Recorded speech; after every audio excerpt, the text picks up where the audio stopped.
In the small village of Malawa, life was simple and people followed old traditions. Amara was a young woman who lived with her aunt, Nyanja.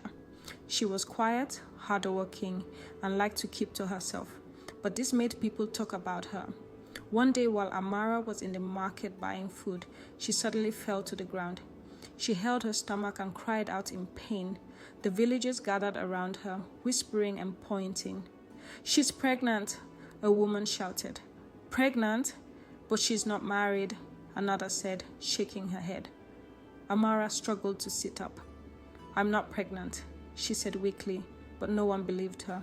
Nyanja hurried to her side, her face filled with worry and anger. "Amara, is this true?" she asked. "No, aunt. I swear I haven't done anything wrong," Amara cried. But the villagers didn't listen. "She's brought shame to us," said Kamal, the village elder. "She must tell us who the father is." Amara shook her head, tears streaming down her face. "There is no father. I don't know what's happening to me." But the villagers didn't care. They turned their backs on her, calling her names and shaming her. As the days passed, Amara's belly grew bigger and the pain got worse. She could feel something moving inside her, and it scared her. One night, as she sat by the fire, Nyanja confronted her. "Amara, if you have sinned, tell me the truth. We can fix this." "Aunt, I swear I have done nothing wrong," Amara said, her voice shaking. "This is not a child. It feels like a snake." Nyanja, "A snake? What are you saying?" "I don't know what it is, but it moves and rides inside me," Amara whispered. When the villagers heard about the snake, they became even more afraid. They avoided Amara and whispered about curses and evil spirits. Some said the gods were punishing her for breaking their traditions. Only Mosi, the village herbalist, tried to help her. He examined her and listened to her story. "This is not normal," he said, shaking his head. "We need to speak to Mama Nyoka, the old seer. She will know what to do." Mama Nyoka lived deep in the forest, far from the village. She was an old woman known for her wisdom and her knowledge of curses and spirits. Though many feared her, Amara agreed to see her. Nyanja and Mosi helped Amara walk through the forest to Mama Nyoka's hut. The air smelled of herbs and smoke, and the old woman sat by the fire, waiting for them. Her sharp eyes looked straight at Amara. "You are cursed," Mama Nyoka said after listening to Amara's story. "There is a snake spirit inside you, placed there by someone who wishes you harm." Amara's heart raced. "A curse? Who would do this to me?" Mama Nyoka closed her eyes and muttered words under her breath. After a long silence, she spoke. "I see a man. He is jealous and angry. He wanted to ruin your life." Amara thought hard. Then she remembered Kofi, a man she had refused to marry months ago.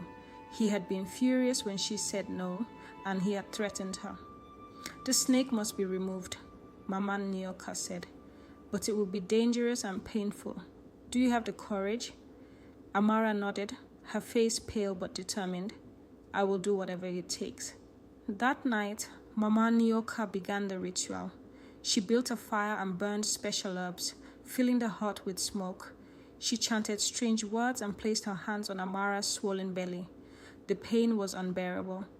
Amara screamed as the snake inside her moved wildly, trying to resist. Nyanja and Mosi held her down, their faces full of fear and sorrow. Finally, the snake began to come out.